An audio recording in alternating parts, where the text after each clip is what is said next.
Laser sights enhance and maintain your accuracy in a time of crisis, preventing tunnel vision and allowing quick target acquisition in awkward shooting positions. Crimson Trace, making laser sights standard equipment. Learn more at crimsontrace.com.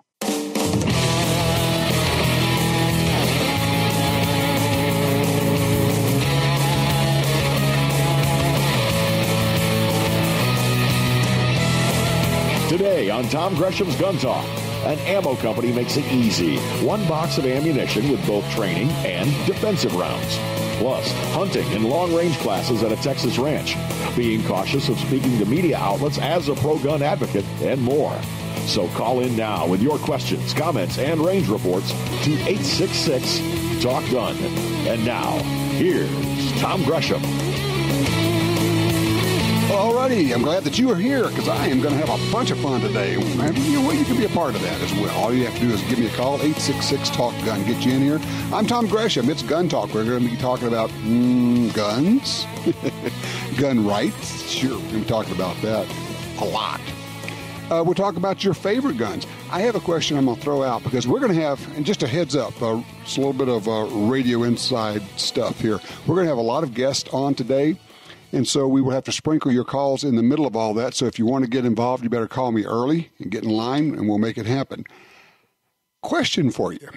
I was pondering this earlier today, thinking about, the calibers I like, and, if I had to, the old deal of, if you had to pick one hunting caliber, for instance, or one defensive or carry caliber. And I was thinking, my views on that, my choices on that have changed over the years. And I'm wondering, is that true for other people as well? If you look back, 10 years ago, 20 years ago, however long, and what your favorite or your go-to caliber would have been at that point, has that changed 10, 20, 30, 40 years ago? Did you have a favorite, for instance, hunting caliber? Is it the same today, or is it different? And if it's different, what happened? Why? And same for carry calibers. I mean, I think there was a time when everybody thought bigger had to be better. My sense is that some folks don't carry as big a caliber as they used to. I'm just curious if you have a thought on that, if your choices for caliber have changed over the years. 866-TALK-GUN, or just call me at Tom Talk Gun. On the gun rights field, a lot of things going on, and we'll be talking about a number of different cases and decisions and actions and assaults and attacks. Oh, yeah, by the way, the Bloomberg groups, more than one of the things they do, and I'm sure you've seen this when you watch regular series television, whether it be Law and Order or even the new series about SEAL teams, they have anti-gun messages in there. In the plot, it will be, honey, I want a gun for self-defense, or you don't need a gun because that's not going to help you and it's only going to get the children killed. How do those things get in there? Well, it turns out the Bloomberg groups have a person, probably more than one person, and their only job is to work with the entertainment industry to make sure these anti-gun messages get into the movies and to television. Well, it's important because, it becomes wallpaper. It just becomes there. It becomes, of course, having a gun for self-defense, probably won't help you, and it probably will end up getting somebody you love killed, when we know that that's simply not the truth. But if you say it over and over again enough, it can have its effect. And that's what they do. So just kind of be aware of that. When you see that in shows, you go, that is a form of product placement. In this case, it is propaganda placement. Now, out in California, this was interesting.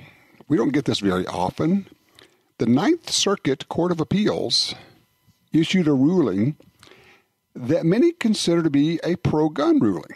It kind of is. It's kind of not as much as you might think, but it's certainly a good ruling.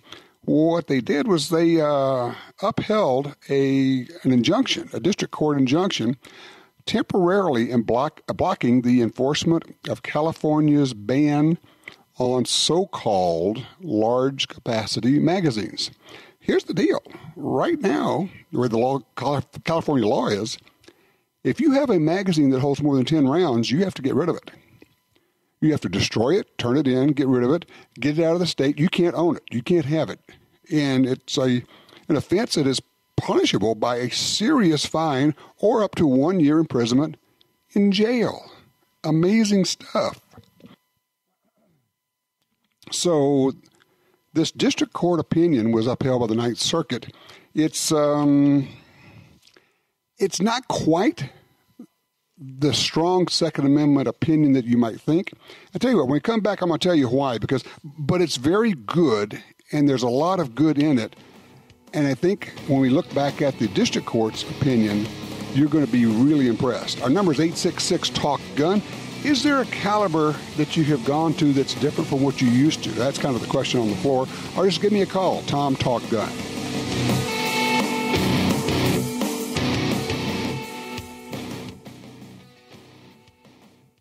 Brought to you by FN, the creators of the world's most battle-proven firearms. The new FN 509 Tactical, a handgun with the world's most compatible patent-pending mini red dot optic mounting system. The product of 129 years of evolution on the front lines and the home front. Designed to give you compatibility of the highest caliber, the FN 509 Tactical proudly carries on the heritage of the world's most battle-proven firearms. Laser sights offer an immediate advantage when visibility is poor and seconds count. Laser sights can de-escalate a deadly encounter by engaging the target with a laser, enhancing your ability to protect your family, home, and country.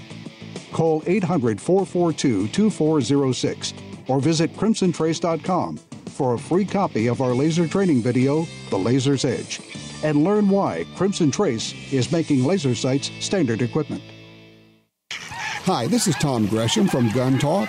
America is losing critical wildlife habitat at a rate of 1 football field every hour. It's happening on the Louisiana coast, but it's critical to all sportsmen and conservationists. These precious wetlands provide winter habitat for more than 10 million ducks and geese annually, waterfowl that migrate north through dozens of states. Don't shrug it off. Get involved. You can help. Visit vanishingparadise.org. Built to perform in the harshest conditions, the Ruger American pistol can take it all, from ice to dust and everything in between. The Ruger American pistol features a short take-up trigger, Novak sights, and a recoil-reducing barrel cam with low-mass slide for reduced felt recoil.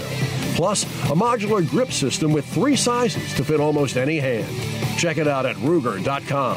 The Ruger American pistol, because anything else would be un-American.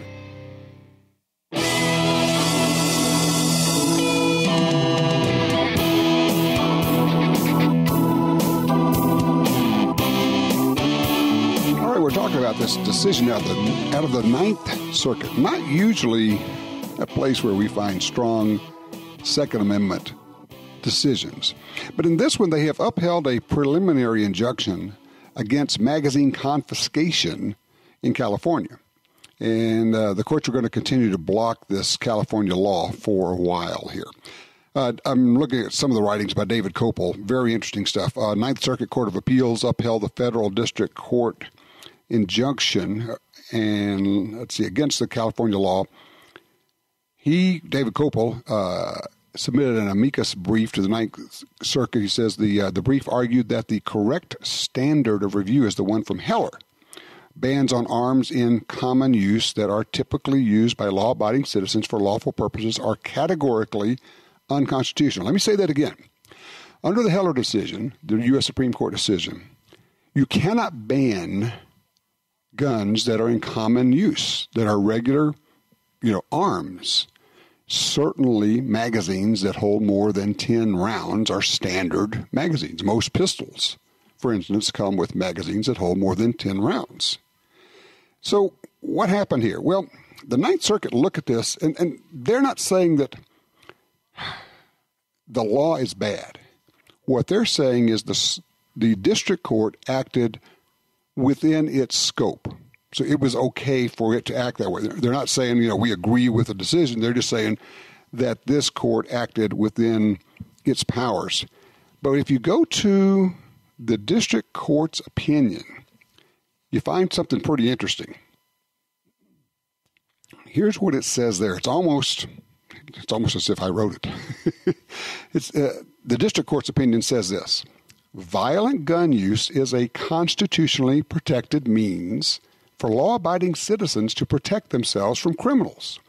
The phrase gun violence may not be invoked as a talismanic incantation to justify any exercise of state power. Implicit in the concept of public safety is the right of law-abiding people to use firearms and the magazines that make them work to protect themselves, their families, their homes, and their state against all armed enemies, foreign and domestic. To borrow a phrase, it would be indeed ironic if in the name of public safety and reducing gun violence, statutes were permitted to subvert the public's Second Amendment rights, which may repel criminal gun violence and which ultimately ensure the safety of the republic. Fascinating stuff, eh? All right, let's go. I want to drop down to line 2. Rowdy's with us out of North Dakota. Hey, Rowdy, you're on Gun Talk. What's going on? Hi, Tom. Hey, man, it's really, really great to listen to you, sir, and talk to you. I've enjoyed your show over about the last, I just discovered you 6 months ago.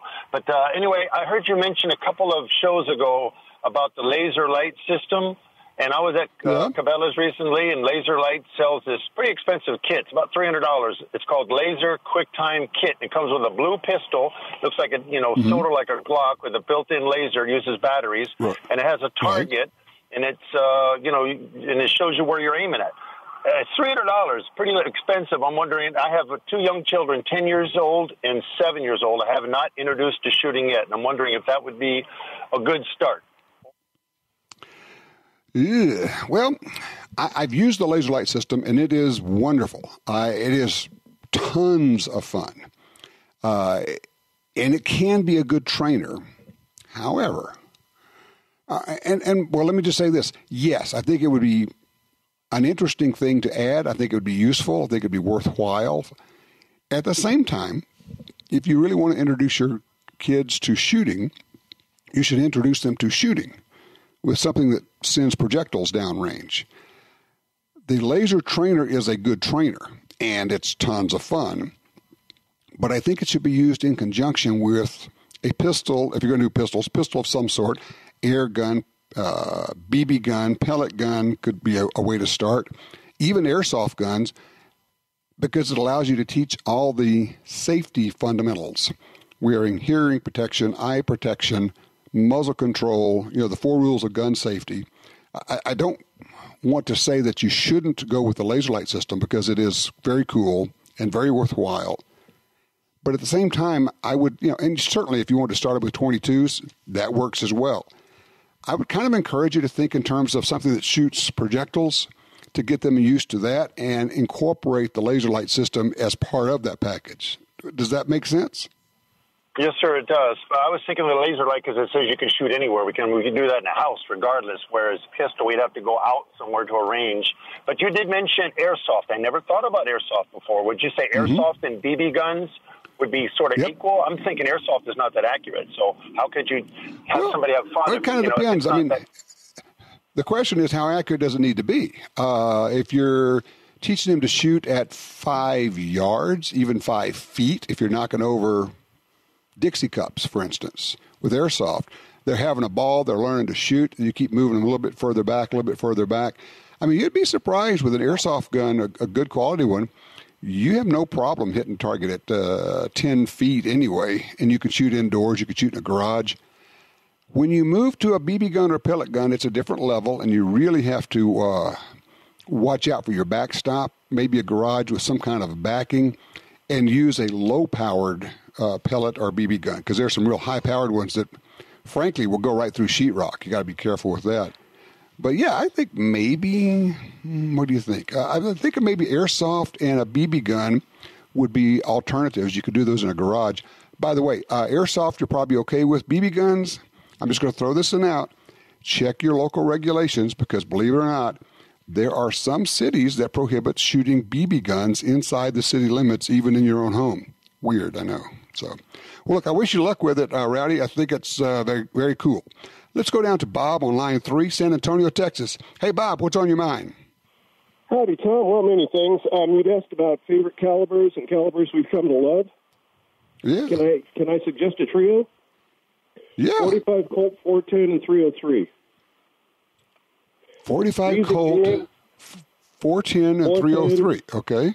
Because they all have the same base diameter.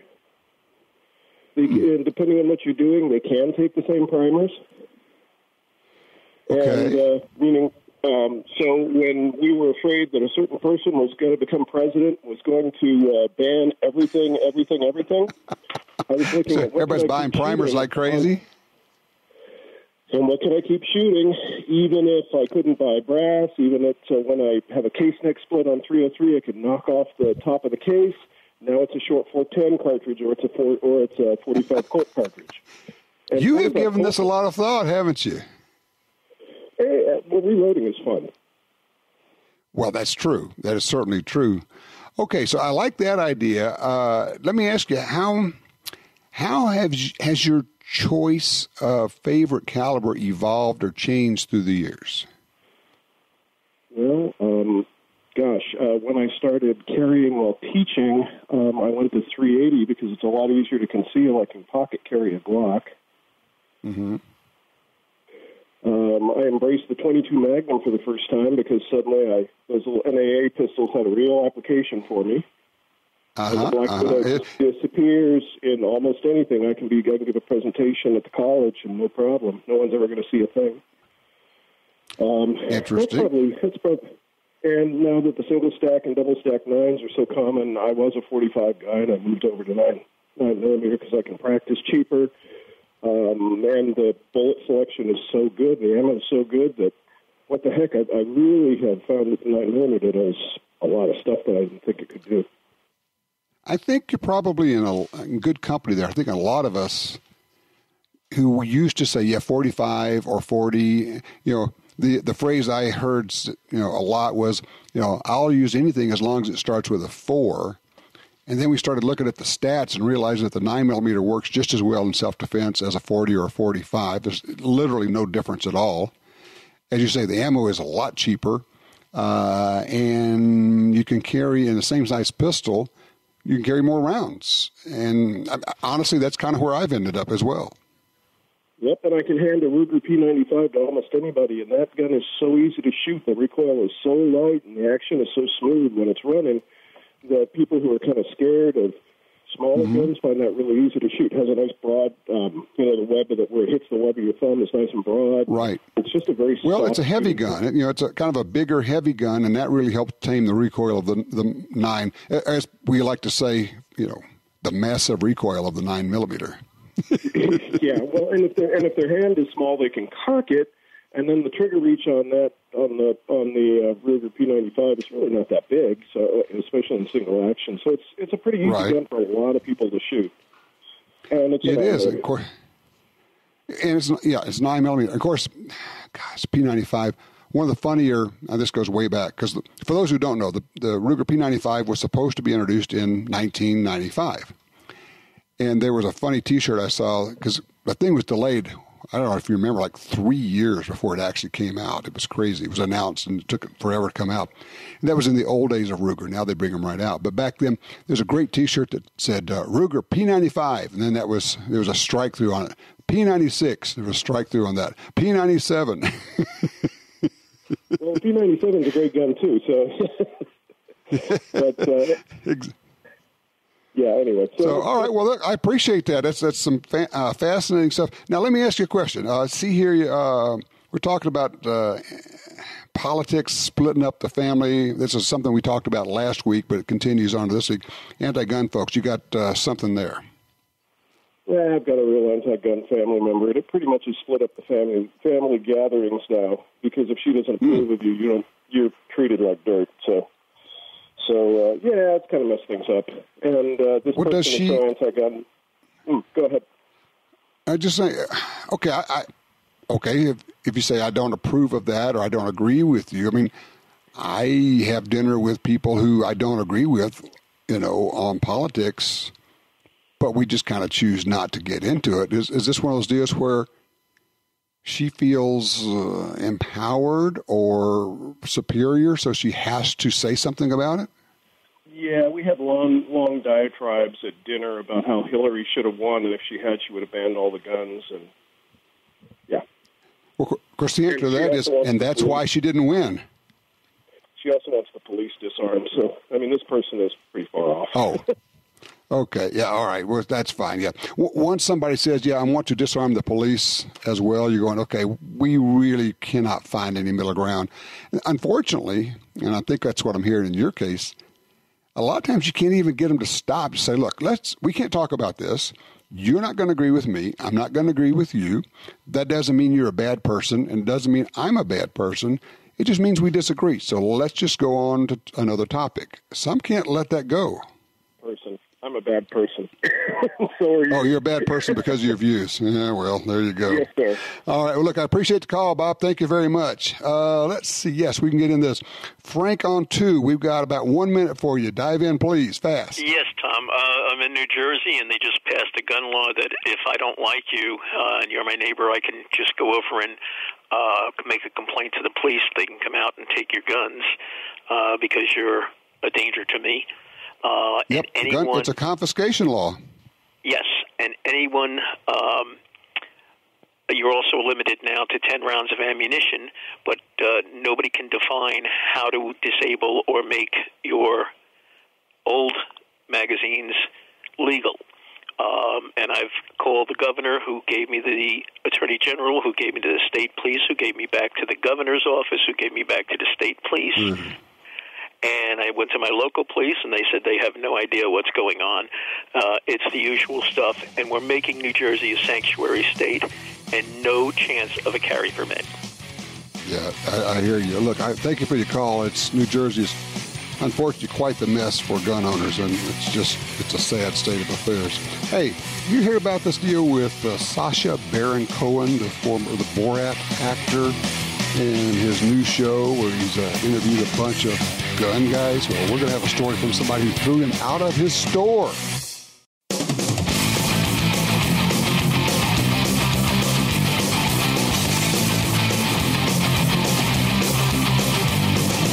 Sign up for our Gun Talk newsletter and join the Truth Squad at www.guntalk.com. Now, back to Gun Talk with Washington Times opinion page regular contributor Tom Gresham. All right, welcome back to Gun Talk. Tom Gresham here. 866-TALK-GUN is the number, or just call me at Tom Talk Gun. You may have seen, there have been a number of stories this week. There's a new television series from Sacha Baron Cohen, the star, the creator of the Borat movie. Basically, he makes a living by being outrageous, being obnoxious, and holding people up to ridicule, lying, deceiving people. I actually got an invitation from this show to come be interviewed some months ago. And after several back and forths with email, I realized, or I thought, this doesn't sound right. Something about this doesn't feel right. And, I mean, it was an all-expense paid trip to go get interviewed in D.C. and all. I didn't go. Unfortunately, some on the gun rights side did. And he did what he does. He made them look foolish. They ended up saying some really stupid stuff on camera. Turns out I wasn't the only one to smell a rat in this whole deal. Let me introduce you to our next guest. Norris Whedon is with us from Warrior One Guns and Ammo in Riverside, California. Norris, welcome to Gun Talk. Hey, Tom, what's going on, sir? How are you? I am well. I guess you and I are like among the very few who could smell a rat when it happened. Describe to people what happened in your store when Sacha Baron Cohen came in disguise. Yeah, absolutely. First of all, I didn't know that story about you. That's awesome. I didn't know that. So that's good. So basically what had happened was we just got done maybe a week, 2 weeks prior to that filming our pilot. We have our own show, Down the Barrel. And so we get a call from some producers. They're saying, listen, we want to shoot a documentary about an immigrant, a Hungarian immigrant, to buy a gun. Hey, listen, this is America. I love America. Hey, come on down. Let's do this. They come in, the producers set up, and I'm just paying attention. I'm looking at them. And at no time, that guy, he's not coming in. Finally, he comes walking in, and you can see on the video, I just look at the corner, and I see him. As soon as he turns the corner, I'm like, this dude looks stupid. I said, this doesn't fit. Something's wrong. He looks like a character from the movie Fiddler on the Roof. Yes, yeah. You know, I had a customer tell me he looked like he was going to an oyster bar. That's what they told. That's what he said. So it just didn't fit. It didn't fit. And, you know, being in the gun industry, listen, I sell guns for a living. I've done it for a very long time. I'm also a former cop. So I pay attention to people. I look at people. Sure. I make contact. I'm not selling Tupperware. I'm selling a firearm. So if you can't talk to me and you can't look at me, you're not going to get anything. So I'm trying to contact this dude, trying to, you know, I shake his hand. I'm trying to look at him, and he's not paying attention to me. He keeps looking to producers. What I think now is just that he knew I smelled him out. He knew it. And then sure enough, not even 30 seconds later, I'm like, yeah, you're Borat.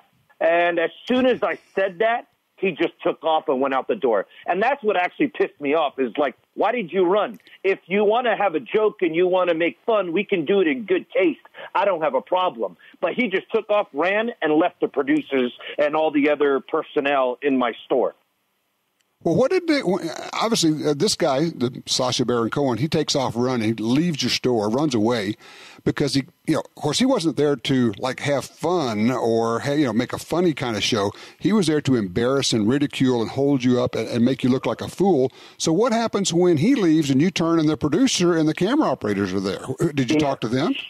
Oh, absolutely. And you're right, because if he did want to just have some fun, he would have stayed and said, hey, you know what? You caught me. Instead, he took off because you know what he wanted to do. He wanted to mock the Second Amendment and mock gun rights. So long story short, yeah, I start talking to the producers, and I'm like, you know, and I had some harsh words for them, and I'm like, listen, either you tell me what I want to know or you get out. And they weren't saying much, so, you know, my language wasn't, you know, up to par, and I let them know what I thought, and they just left because they weren't giving me no answers. You're not going to sit in my place of business, try to mock it after my blood, sweat, and tears and not give me the answers I want. I can kick anybody out at any time. It's my store. He was there not just to hold you up to ridicule. In his mind, he would have been really happy if he could have done something to cause you to end up having to shut down your store. He was there to help destroy you. That's really what was there for. Well, now that you see the first episode, which, by the way, we heard is flopping, now that you see that, and listen, Tom, I'm going to be dead honest with you, sir. I love this country. I love the Second Amendment. You want to mock the Second Amendment, go right ahead. The First Amendment allows you to do that. Here's my problem with all of this. You don't want to buy a gun, don't buy a gun. I really don't care. Just you buy a taser, buy pepper spray, put an alarm on your house. Just protect your family at the end of the day. That is the end goal. My problem with this is that you guys want to mock all of this with all the shootings that happen, with all the laws that are passed that don't make any sense.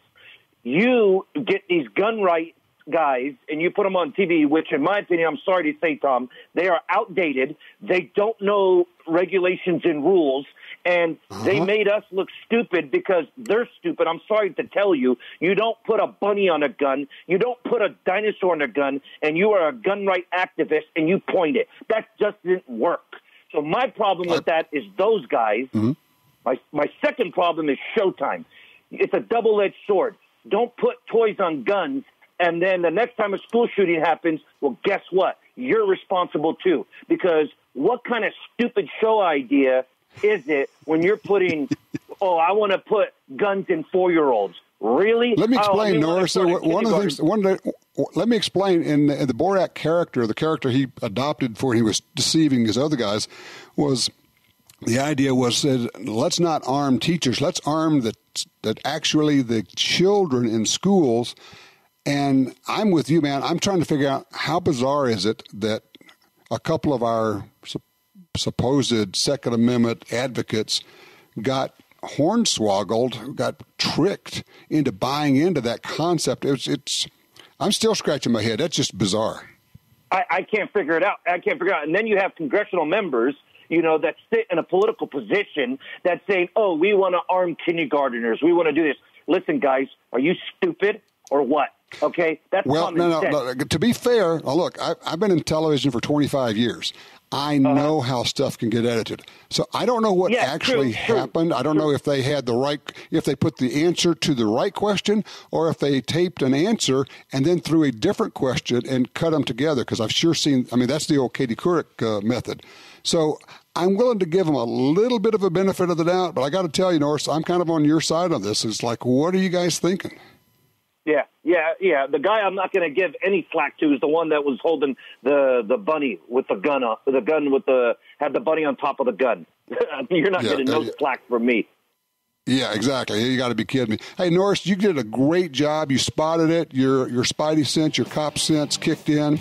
You called the guy out. He took off running, and you got it all on video, on your surveillance video, which is the really great part of it. Absolutely. All right. Look, thank you so much. I appreciate your time, sir. Keep going, man. You're doing a great job. I really appreciate that. All right, guys. 866-TALK-GUN. Did you see the video we're talking about? Have you seen this? What is it called? This show's called Who is America? Sacha Baron Cohen, goofy guy. And yes, he's right. The ratings are horrible. The show is flopping. Don't know where it's going to go. But did you see it? And what did you think? 866-TALK-GUN.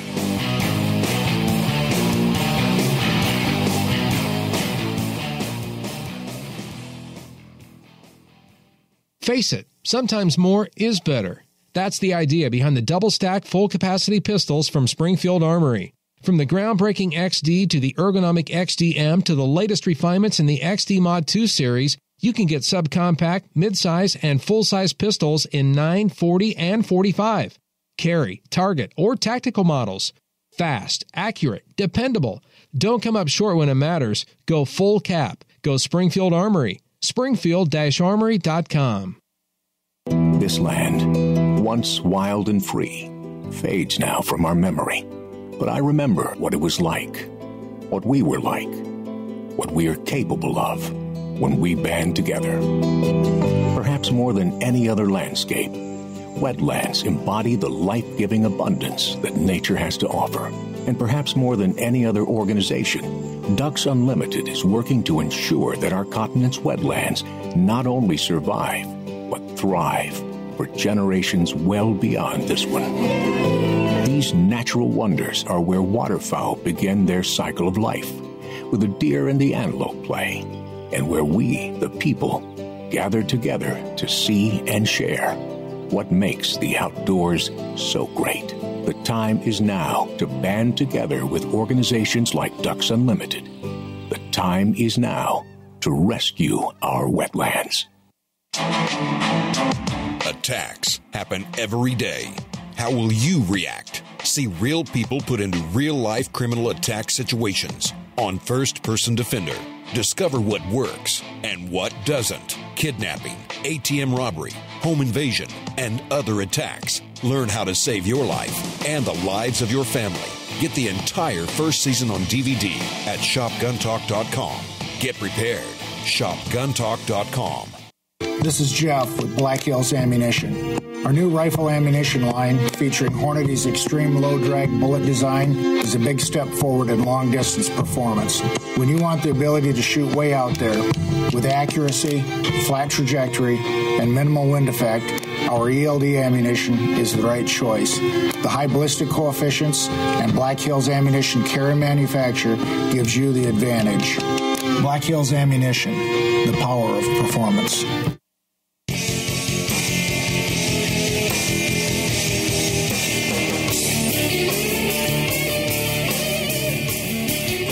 Here's one for you.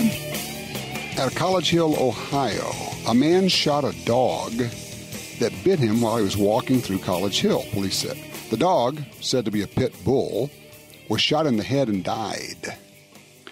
The authorities said that a man and woman were walking two dogs just before 9 p.m. Thursday. While on a walk, the pair was confronted by a pit bull not on a leash. Police said the dog bit the man twice on his lower leg. The owner of the pit bull came out and tried to calm the dog down. When the owner was unable to calm the dog, the man who was bitten shot it dead. I think maybe people haven't given thought sometimes to that aspect of personal safety of concealed carry. A dog. Let me just tell you, hitting a dog is difficult. If the dog's running, and if it's biting on you or biting on someone else, now you have a real serious issue because it's flopping around and moving around and all that. If you haven't practiced or been trained into making a contact shot, it's something you might want to consider. Think about this. Particularly, imagine this. Dog, pit bull, whatever, has somebody down on the ground, and they're just, biting on them and tearing on them, and everything's moving, everything's shaking, and you got a person down there. You can't stand back 10 feet, 5 feet, and shoot the dog. What I'm going to do is I'm going to run up there, and I'm going to find a part of the dog that I can press the muzzle into, and I'm going to shoot him with the idea of the bullet's going to go through and make sure it doesn't hit the person who's involved. And I don't care if it's the head, if it's the vitals, it's the hip, it's the tail, it's the spine. I'm going to get a bullet into that dog.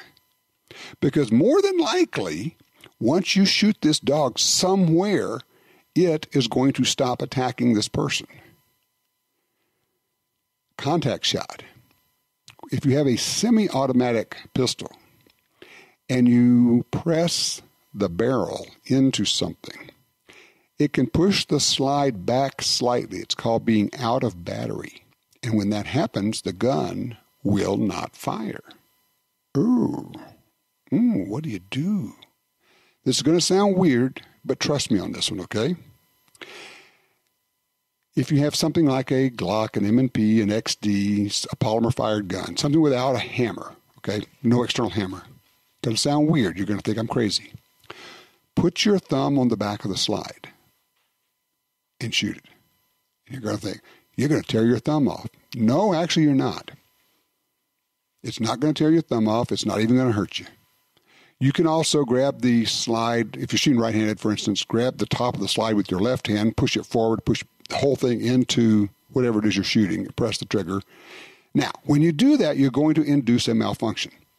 You're going to get one shot, and the gun is not going to feed. The slide is not going to move. You're not going to feed a fresh shell into it.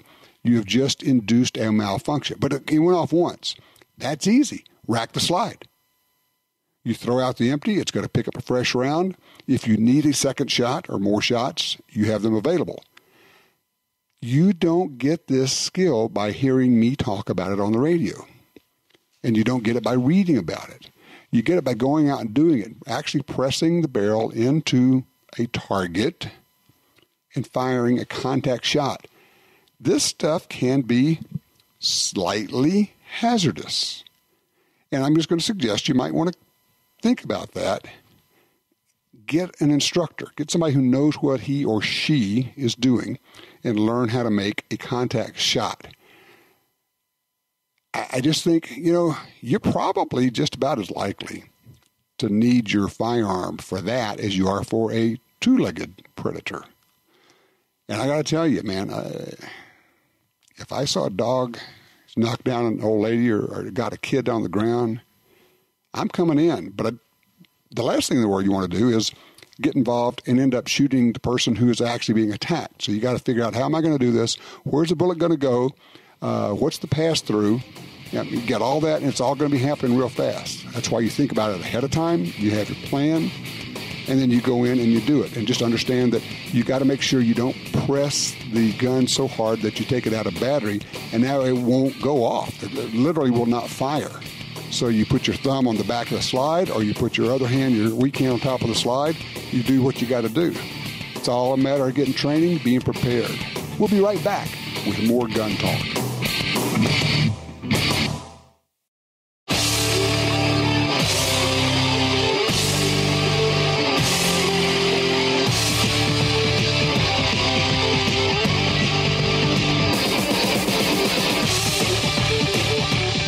always talk about you need to practice, you need good ammo to practice, and you need to make sure that your gun works with your practice, not your practice ammo, your defensive ammo. Coming up in about 10 minutes or so, we're going to talk about a cool concept, a new packaging that really is, I think it's slick. I think they've come up with a cool idea. But first, line one, William's with us out of Anchorage, Alaska. William, you saw this video of the Las Vegas cop, huh? Oh, I don't remember the city, but could have been Las Vegas. But he's firing a gun, probably a 9mm, could have been a 40, chasing some bad guys, and he fires forward through his windshield just above the steering wheel. While he's driving? While he's driving. Now, other than making himself feel good, what would the bullet do besides wander all over the country? Because that is tempered glass. It's got glass, vinyl, and then another layer of glass. Mm-hmm. So the bullet's now been deformed. And my question is, anybody that you know of or have your crews shot through window glass at a target to see just what happened to the bullet when it got there? You know, like ballistic gel or paper targets? I have. I've sat, behind the steering wheel, and I've shot forward through windshields. For one thing I can tell you, it's very, very loud inside of the car when you shoot it. But the other point, to your very good point, is that you don't know for sure where that bullet's going. We were doing it with targets that were placed just in front of the hood. And we were able to put shots on target, but they weren't going exactly to point of aim. But if you're talking, it looked like in that video, I don't know what your guess is, but what would you call that, 50 feet at least to what he was shooting at? Oh, I believe it could have been 50 feet or more than that. I'm thinking more than that. You see, I think you're right. First of all, shooting at a fleeing felon or fleeing anybody is tricky from an accuracy standpoint, from a public liability standpoint of endangering the public. But doing it while you're driving, shooting through your own windshield, and I know people are going to say, oh, you're second guessing. Yes, I am, because that's how we learn. We talk about this stuff. And what I would not want is I would not want somebody to think that that's a thing that they should or could be doing. On the other hand, if someone were attacking you, if you were sitting still, I would not get out of my car to shoot somebody. If I had to, I would shoot them through the window. That's why I do the training. We got old cars, and we shot through them. We shot through them from the outside in and from the inside out. And you learn a lot by doing that. But William, I'm kind of with you. I'm looking at that and going, man, I don't know. And I don't know what kind of investigation they're going to do. I will say this, Las Vegas PD, they get involved in a lot of shootings. Remember, this is the same outfit that killed the concealed carry guy when he had done nothing. There was a famous case, somebody said they saw him carrying a gun in a Walmart. Police got called out. They came, and basically assaulted him. He's trying to respond to them and trying to comply, and they ended up shooting him and killing him, and got cleared for it. Yes, you could probably tell. I have a problem with that. Of course, there's the famous video of the Las Vegas police officer, and they had a suspect down on the ground handcuffing him, and she's standing next to her partner, and she uncorks a round that went off right next to her partner, right next to the guy, and the bullet hits the pavement right next to the suspect that's being handcuffed. Inadvertently pull the trigger. Oh, it just went off. Yeah, it does that when you pull the trigger, numbskull. So there have been some issues there. It'll be interesting to see what happens with this. Hey, when we come back, let's talk about ammo. Self-defense ammo, practice ammo, which is which, and is there a way to combine the two? Yeah, there is, actually. Also, your calls, 866-TALK-GUN. I'm Tom Gresham. This is Gun Talk.